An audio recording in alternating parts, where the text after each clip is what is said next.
សួស្តីបងប្អូនអ្នកស្ដាប់ទាំងអស់គ្នាតោះយើងមកបន្តសាច់រឿងរបស់យើងបន្តទៀតយើងមកដល់ចំពោះទី728មានចំណងជើងថាការផ្ដោតជំនួយពេលហាន់លីទ្របទៅផ្ទះដែលជាកន្លែងស្នាក់នៅរបស់គាត់វិញគាត់បានរកឃើញថាបងប្រុសលូនិងនាគភ្លើងកុមារកំពុងរងចាំគាត់នៅក្នុងសាលធំនៃជាន់ទី1មូប៉េលីងកំពុងអង្គុយនៅម្ខាងដូចដែលអ្វីដែលគាត់បានរំពឹងទុកពេលនាងឃើញហាន់លីចូលមកនាងក៏គ្របឈរឡើងភ្លាមៗហើយនិយាយថាលោកម្ចាស់សិស្សច្បងលូនិងសិស្សច្បងឡានបានរងចាំលោកម្ចាស់យូរមកហើយមានរឿងអ្វីកើតឡើងមែនទេហាន់លីញញឹមយ៉ាងកម្រមួយដាក់ទៅមូប៉េលីងហើយនិយាយយ៉ាងស្រទន់ថាគ្មានអ្វីទេអ្នកអាចឡើងទៅសម្រាប់មុនបានខ្ញុំនឹងនិយាយជាមួយបងប្រុសយុទ្ធជនជាន់ខ្ពស់ទាំងពីរឲ្យបានត្រឹមត្រូវចាលោកម្ចាស់មូប៉េលីងអោនក្បាលចុះដោយមានមុនស្នេហ៍រួចឡើងចិនដើដោយមិននិយាយអ្វីបន្តទៅទៀតពេលហាន់លីសម្លឹងមើលនាងពីក្រោយគាត់មានអារម្មណ៍ពេញចិត្តនឹងការឆ្លើយតបដ៏ឆ្លាតវៃរបស់ស្ត្រីនោះប៉ុន្តែពេលគាត់នឹកឃើញពីបញ្ហាជាមួយណានកង្វានគាត់ក៏ដកដង្ហើមធំភ្លាមពេលរៀនច្បងលូឃើញហាន់លីបានត្រឡប់មកវិញគាត់មានអារម្មណ៍រំភើបហើយគាត់ក៏និយាយលេងថាអ្វីតើប្អូនប្រុសហានទីបំផុតមានបំណងប្រាថ្នាចង់បានកូនហើយមែនទេហាន់លីញញឹមហើយអង្គុយចុះពេលអ្នកទាំងពីរគាត់និយាយដ៏ស្ងប់ស្ងាត់ថាហេហេបងប្រុសច្បងនិយាយលេងសាច់ហើយដោយសារអ្នកទាំងពីរនៅទីនេះអ្នកទាំងពីរប្រហែលជានិយាយអំពីកិច្ចប្រជុំសន្ធិសញ្ញាមុននេះជាមិនខានមែនទេ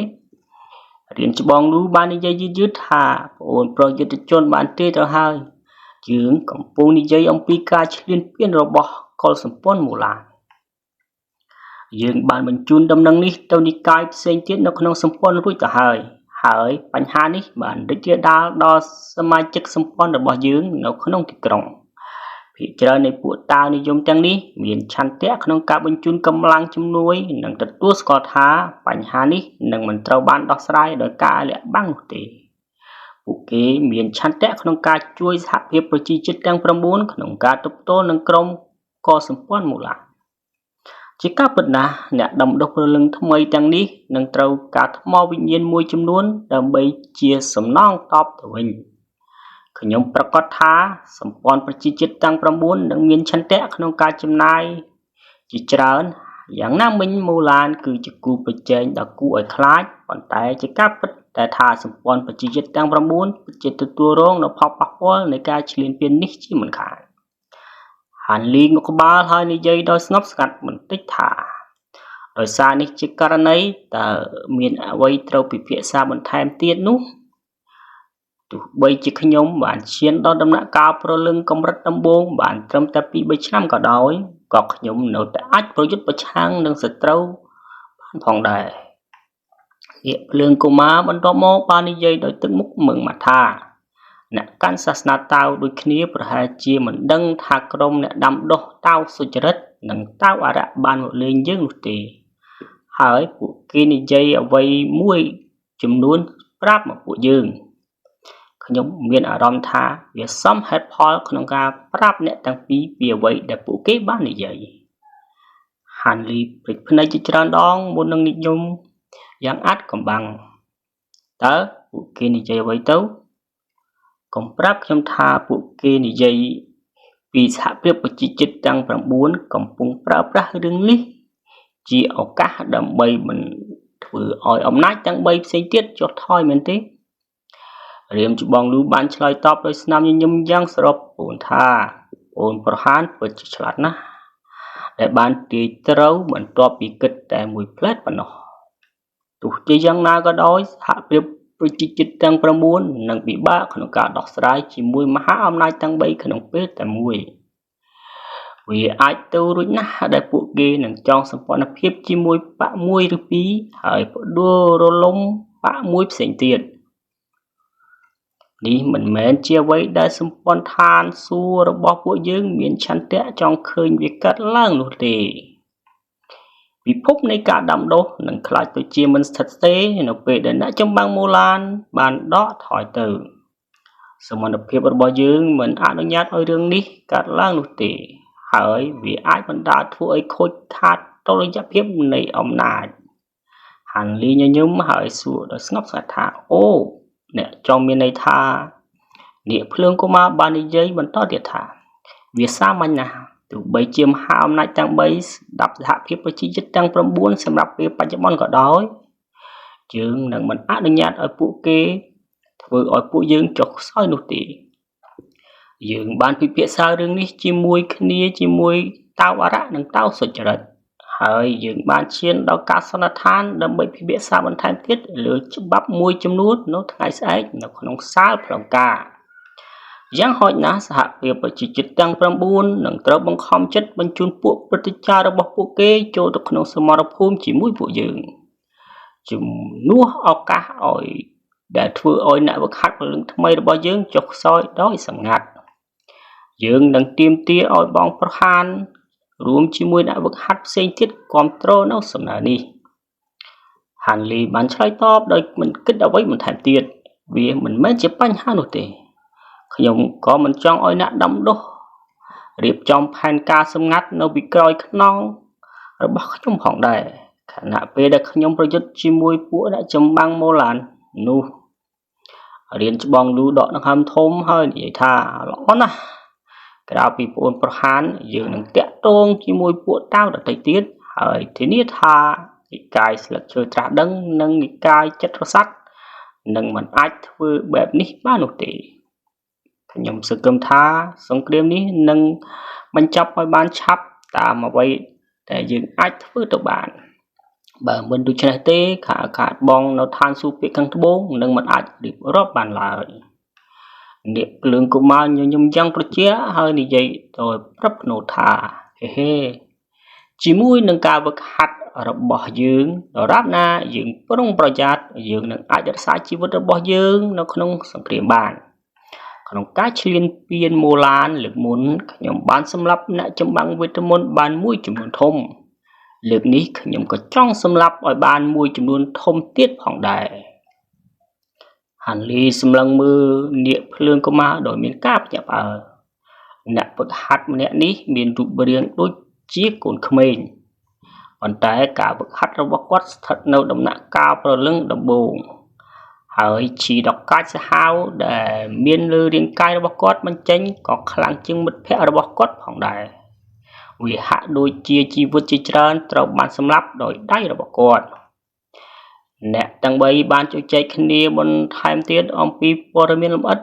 ជាក់ស្ដែងសម្រាប់ការពិភាក្សានៅថ្ងៃស្អែកហើយបាននិយាយពាក្យខ្លីៗមួយចំនួនអំពីការលេចចេញភ្លាមៗនៃសត្វសាហាវដ៏ធំសម្បើម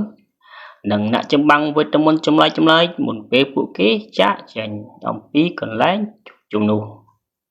ពេលហាន់លីឃើញអ្នកទាំងពីរមកដល់ច្រកចូលរៀមច្បងលូស្ទាក់ស្ទើមួយសន្ទុះមុននឹងសួរទៅហាន់លីថាអូនប្រុសយុទ្ធជនតើមានអ្វីកើតឡើងពីកិច្ចប្រជុំរបស់អ្នកនៅថ្ងៃនេះជាមួយនឹងអ្នកស្គាល់គ្នាចាស់របស់អ្នកដែរឬទេនៅពេលនោះរៀមច្បងលូកំពុងសម្លឹងមើលមុខរបស់ហាន់លីដូចជាចង់ឃើញថាគាត់នឹងមានទឹកមុខចង់ចាក់ចេញឬក៏អត់ហាន់លីបានព្រិចភ្នែកហើយឆ្លើយតបដោយស្ងប់ស្ងាត់ថាគ្មានអ្វីកើតឡើងនោះទេបងប្រុសយើងគ្រាន់តែពិភាក្សាអំពីអតីតកាលតែប៉ុណ្ណោះល្អណាស់ខ្ញុំធូរស្រាលវិញមកហើយ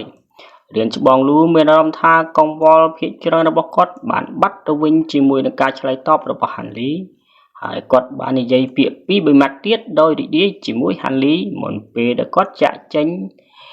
ជាមួយនឹងនាគភ្លើងកុមារហាន់លីបានឈរនៅមុខលំនៅឋានរបស់គាត់ហើយមើលអ្នកទាំងពីរចូលទៅក្នុងអគារមួយផ្សេងទៀតនៅក្បែរនោះដែលទំនងជាដើម្បីជួបជាមួយនឹងអ្នកដាំដុះម្នាក់ទៀតវាហាក់ដូចជាអ្នកទាំងពីរត្រូវបានចាត់តាំងភារកិច្ចនៅក្នុងសម្ព័ន្ធដាវឋានសួគ៌បើមិនដូច្នេះនោះទេអ្នកតំណាងដាវអារៈនិងដាវសុចរិតនឹងមិនស្វែងរកពួកគេដើម្បីពិភាក្សានោះឡើយហាន់លីងក់ក្បាលហើយគិតមួយសន្ទុះមុននឹងត្រឡប់ ទៅខាងក្នុងអាគាររបស់គាត់វិញថ្ងៃទី2នៃការពិភាក្សាមានចំនួនអ្នកដាំដុះព្រឹងថ្មីស្ទើរតែទ្វេដងបន្ថែមពីលើនេះពួកប្រជានៃមហាអំណាចទាំង3ក៏មានអ្នកដាំដុះពនេចរមួយចំនួនផងដែរការផ្លាស់ប្ដូរភ្លាមៗនេះបានធ្វើឲ្យម្ចាស់នៃសន្និសីទទាំងមូលគឺលោកស្រីឈីនៃនិកាយចិត្តស័ក្តិព្រមទាំងលោកគុណពេញនៃនិកាយស្លឹកឈើជ្រុះត្រាស់ដឹងក៏មានការភ្ញាក់ផ្អើលផងដែរពួកគេបានបង្ខំឲ្យយល់ព្រមតាមលក្ខខណ្ឌរបស់អ្នកដាំដុះជាច្រើនដោយមិនគិតពីអ្វីដែលពួកគេមាននៅក្នុងចិត្តពីមុនមកឡើយលក្ខខណ្ឌសំខាន់បំផុតនោះគឺថាការចាត់តាំងកម្រិតខ្ពស់ត្រូវបានមានការចូលរួមពីអ្នកដាំដុះឲ្យស្មើភាពគ្នាក្នុងចំណោមមហាអំណាចទាំង4ដោយជៀសវាងឧបាយកលណាមួយនៃមហាអំណាចផ្សេងទៀតអាចមានសម្រាប់មហាអំណាចមួយផ្សេងទៀតផងដែរហាន់ឌីមានការភ្ញាក់ផ្អើលជាពិសេសនៅពេលដែលគាត់ឃើញថាសម្ព័ន្ធភាពអ្នកដាំដុះព្រលឹងថ្មីមកពីសម្ព័ន្ធដៅឋានសួគ៌បន្ទាប់ពីត្រូវបានជូនដំណឹងដោយរៀនច្បងលូនិងភ្លើងកូម៉ា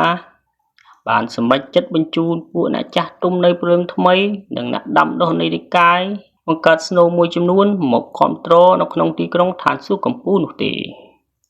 ជាការពិតណាស់ដោយសារតែពួកគេនៅឆ្ងាយពេករៀនច្បងលូនិងអ្នកដាំដុះផ្សេងទៀតដែលមានវត្តមាននៅទីនេះរួចទៅហើយបានត្រូវការពន្យាពេលនៃការឈ្លានពានរបស់មូឡាននៅក្នុងពេលមុននេះហើយដើម្បីយុត្តិធម៌អ្នកដែលទទួលបានគុណសម្បត្តិយ៉ាងច្រើនក្នុងសមរភូមិនឹងត្រូវអនុញ្ញាតឲ្យត្រឡប់ទៅនិកាយរបស់ពួកគេវិញ